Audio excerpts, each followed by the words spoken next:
నమస్తే. శ్రీ గురుభ్యో నమః. శ్రీమాత్రే నమః. ఆదిత్యాయ చ సోమాయ మంగళాయ బుధాయ చ గురు శుక్ర శనిభ్యే రాహవే కేతవే నమః. ప్రతి మాసంలో చెప్పుకుంటున్నటువంటి మాస ఫలితాల్లో ముఖ్యంగా ఈ మాసం అంటే జూలై 2024 గాను గ్రహస్థితి ఎలా ఉంది, ఒక్కొక్కరి మరి వ్యాపార ఉద్యోగ పరిస్థితులు ఎలా ఉన్నాయి, వివాహాది శుభకార్యాలకు నాంది ఎలా ఉంటుంది, ఇలాంటి విషయాలపై మన ఆర్థిక వ్యవస్థ, ఆరోగ్యం వీటన్నింటి గురించి తెలుసుకుందాం. ముందుగా జూలై మాసం అంటే ఈ మాసానికి కొంత ప్రత్యేకత అయితే ఉంది అని చెప్పాలి. మనం ఆంగ్ల ప్రకారంగా ఆంగ్ల తేదీల ప్రకారంగా చూసుకున్నప్పటికీ మనకు వచ్చేటువంటి మాసాలు అయితే మనకు జూలై అనగానే ఆషాఢ మాసం వచ్చేటువంటి పరిస్థితి. మరి ఈ మాసంలో ప్రత్యేకించి కొన్ని మార్పులు అంటే ఇందులో ప్రత్యేకించి జరిగేటువంటి మార్పుల్లో మొదటిది తొలి ఏకాదశి అనేటువంటి పండగ రావడం. ఇక రెండవది మనకి అయనం మారడం. పూర్తిగా సౌరమాన ప్రకారంగా ఆధారపడినటువంటి మనకు 6 నెలలు ఉత్తరాయణం, 6 నెలలు దక్షిణాయనంగా మనం భావించినప్పుడు సూర్యుడు కర్కాటకంలోకి ప్రవేశించినప్పుడు వచ్చేటువంటి మాసం, మరి వచ్చేటువంటి స్థితి దక్షిణాయనం.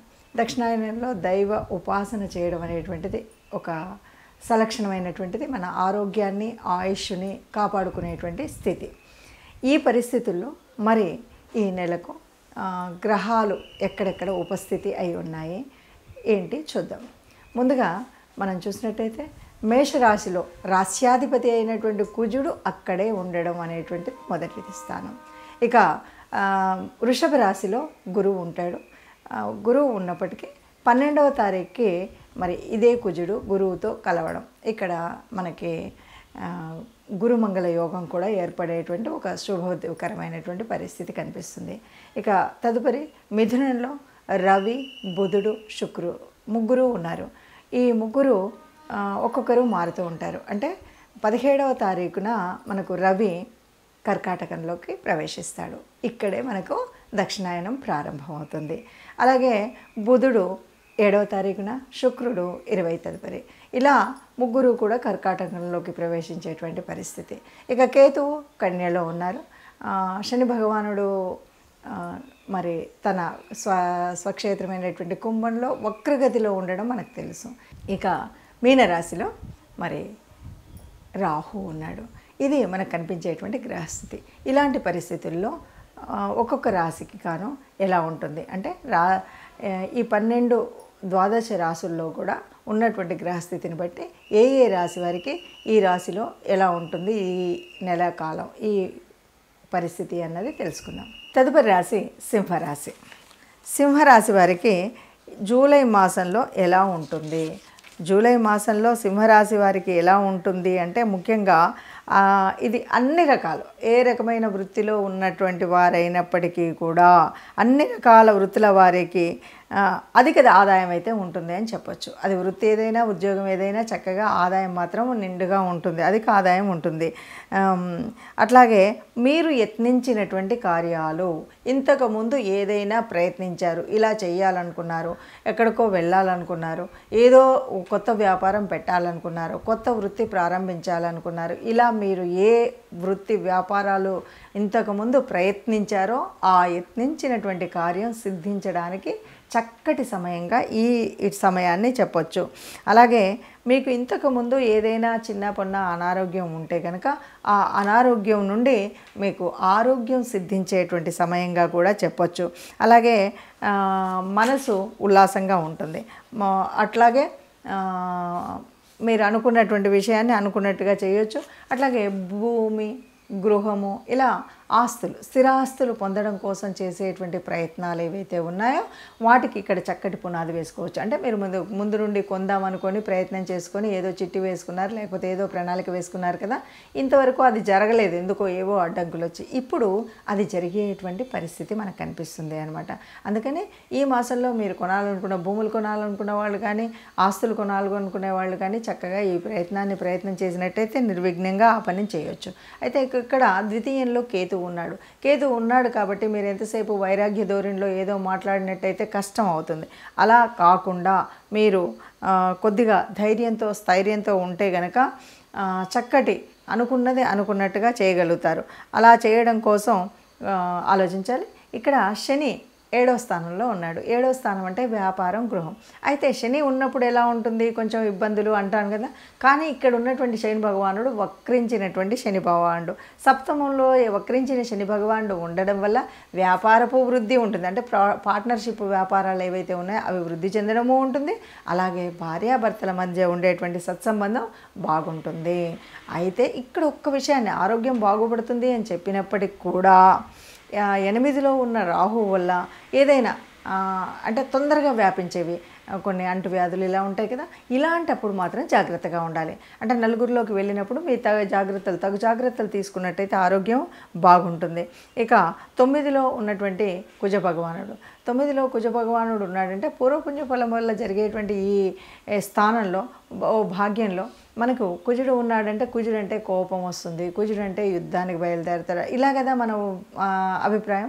అలాంటివి కూడా కుజుడు తన స్వస్థానంలో ఉండడం వల్ల కూడా ఇక్కడ ఏంటంటే మీరు చేయాలనుకున్నటువంటి పనులు ఇంకొకరికి ఉపయోగపడేలాగా ఉంటాయి అన్నమాట. పుణ్యం పెరిగే విధంగా ఉంటుంది. అంటే సైన్యాధికారి స్థానంలో ఒకరికి సహాయం చేయడం, ఒక వైద్యుడి స్థానంలో మీరు ఇంకొకరికి సహాయం చేయడం, ఇలాంటివన్నీ ఉంటాయి. ఇక మరి 10వ స్థానంలోకి వచ్చేసరికి మరి గురుమంగళ యోగం కలిగేటువంటిది కూడా ఉంది.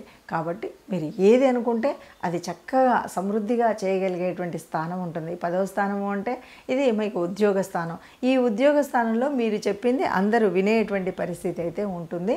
అందుకని సింహరాశి వారికి యథావాద మనం చెప్పొచ్చేది ఏంటంటే అందరూ కూడా హాయిగా ఆనందంగా ఉంటారు, ఆరోగ్యంగా ఉంటారు. ఏదైనా మీరు ఎక్కువ రద్దీగా ఉన్నటువంటి అలాంటి ప్లేసెస్కి వెళ్ళినప్పుడు కొంచెం కంటామినేటెడ్ డిసీజెస్ ఉంటాయి కాబట్టి వాటి నుండి కొద్దిగా జాగ్రత్తగా ఉన్నట్టయితే మిగతా అన్ని విషయాల్లో అంతా బాగుంటుంది అని చెప్పొచ్చు. ఇష్టదేవత ఆరాధన, అట్లాగే సూర్యుడి యొక్క ఆరాధన మర్చిపోకుండా చేసుకుంటే అంత మంచిగా ఉంటుంది. ఇప్పటి వరకు మనం చూసినటువంటి ఈ గ్రహ పరిస్థితుల మూలంగా ఒక్కొక్క రాశికి ఉన్నటువంటి స్థితిగతుల మూలంగా ఏది ఏమైనా మనం చెప్పుకునేటువంటిది ఒక విషయం ఎప్పుడు చెప్పుకుంటున్నట్టుగానే మనకు ఇదంతా కూడా గోచార రీత్యా. ఈ గోచార రీత్యా అందరికీ ఇలాగే జరుగుతుందా అన్నప్పుడు కోటాను కోట్ల మంది ఉన్నటువంటి వాళ్ళల్లో అందరికీ ఇలాగే జరుగుతుంది అని చెప్పాం. కానీ దాదాపుగా మనకి ఒక 30% వరకు కనిపిస్తుంది. అయితే మరి ఎందుకు చెప్పుకోవాలి అన్నప్పుడు మాత్రం మనం ఒక మాట చెప్తూ ఉంటాం. అందరికీ వారి జన్మ కుండలి కనుక తెలిసినట్టయితే దాని ప్రకారంగా మనం చూసినట్టయితే ఇప్పుడు ఈ మాసంలో ప్రత్యేకించి మనకు ఒక యోగం గురించి చెప్తున్నాం. మొన్నటి వరకు బుధాదిత్య యోగం అని ఎలాగన్నామో ఇప్పుడు మనకి గురుమంగళ యోగం అని చెప్తున్నాం. ఈ యోగం ఉన్నటువంటి కాలంలో మనం దాన్ని ఎలా చేయాలి, ఏం చేయాలి అనేటువంటి పరిస్థితి. అంతేకాదు మరి ఈ మాసంలోనే మనకు ప్రారంభమయ్యేటువంటి దక్షిణాయన కాలం, ఇందులో కూడా మనము ప్రత్యేకించి మనం ఇంటి ఇలవేల్పును కానీ కులదేవతను కానీ నిత్యం ప్రార్థించినట్టయితే మనకు ఉన్నటువంటి అనేక గ్రహదోషాలు కూడా తొలగిపోయేటువంటి అవకాశం ఉంది. అందువల్ల మీకున్నటువంటి గ్రహ పరిస్థితిని చూసుకొని మనం ఏం పరిహారం చేసుకోవాలి. ఏం పరిహారం చేసుకోవాలి అన్నప్పుడు ముఖ్యంగా ఇప్పుడు వచ్చేటువంటి కాలం కూడా దేవతలకు నిద్రాణ స్థితి కాబట్టి మనం ఎంతసేపు దేవత ఉపాసన చేయడం, దేవతల్ని ప్రార్థించడం, అందులో ముఖ్యంగా మీ ఇష్టదేవత ఆరాధన లేకపోతే కులదేవత ఆరాధన అనేది మర్చిపోకుండా చేయడం. దానితో పాటు ఆరోగ్యం సరిగ్గా ఉండాలి అనేటువంటి వాళ్ళందరూ కూడా ఎవరైనా అనారోగ్యంతో ఉన్నటువంటి వారు కానీ ఇప్పుడున్న వాళ్ళు ఆరోగ్యాన్ని సమతుల్యంగా ఉంచుకోవాలనుకునేటువంటి వారు కానీ ప్రత్యక్ష సూర్యనారాయణుడు మర్చిపోకుండా ప్రార్థించడం, సూర్య నమస్కారాలు చేయడం, ఆదిత్య హృదయం వినడం, ఇవి ఈ మాసమంతా తప్పనిసరిగా చేయాలి. ఈ మొదటి పక్షంలో చేయాలి, రెండవ పక్షంలో చేయాలి. ఇందులో ఎలాంటి అది లేకుండా మీరు నిత్యం చేయడం. ఇంకా వీలైతే కనుక ముఖ్యంగా చెప్తూ ఉంటారు ధ్యానం అంటుంటారు. ఎందుకంటే ప్రశాంతంగా ఉండడం, మానసికంగా అల్లకల్లోలం లేకుండా మనం ఉండడం అనేటువంటిది ప్రత్యేకించి ఈ మాసం నుండి రాబోయే 4 మాసాల వరకు మనం చేయవలసినటువంటిది. ఎందుకు అంటే ఇక్కడ మనకి దేవతలందరూ కూడా నిద్రలోకి వెళ్తున్నారు అంటారు. అంటే ముఖ్యంగా స్థితికారకుడైనటువంటి విష్ణుమూర్తి నిద్రాణంలోకి వెళ్ళేటువంటిదే మనకు శయన ఏకాదశి. మరి ఇక్కడ నుండి అంతేకాదు దక్షిణాయన కాలం, ఇక్కడ అంతా కూడా సూర్యుడు భూగోళానికి దూరంగా వెళ్తాడు కాబట్టి సూర్యుడు తాను ఇచ్చేటువంటి శక్తిని ఇవ్వడు కాబట్టి మనకు అనేక రకాలైన అనారోగ్యాలు వచ్చేటువంటి సమయం కాబట్టి మనం ఈ పని చేస్తూ కొన్ని రెమెడీస్ మనకు అందులో ఎలా ఉన్నా, మంచి చేసినా చెడు చేసినా, గ్రహాల స్థితి ఎలా ఉన్నా కూడా కొన్ని రెమెడీస్ అయితే చేయాలి. ముఖ్యంగా విష్ణు సహస్రనామాన్ని వినడం, దాంతోపాటు గోశాలకి వెళ్ళడం, గోవులకి గ్రాసం తినిపించడం, ఇలాగే దానం, అలాగే మనం ఎప్పుడు కూడా ధ్యానం, ఈ రెండు కూడా ఈ 4 ఏళ్ల కాలానికి ఇది ఒకే రెమెడీ అండి. మనకు చేతనైనంత దానం చేయడం, ఏదైనా సరే ప్రశాంతంగా ఉంటూ ఇష్టం వచ్చినట్టుగా ఎక్కువ తక్కువగా మాట్లాడకుండా ఉండడం అనేటువంటిది మంచి రెమెడీగా మనం చెప్పుకోవచ్చు. ఈ రకంగా మనం చేసినట్టయితే అందరం సుఖంగా ఉంటాం, అందులో మనము ఉండాలని ఆశిస్తూ సర్వే జనా సుఖినో భవంతు.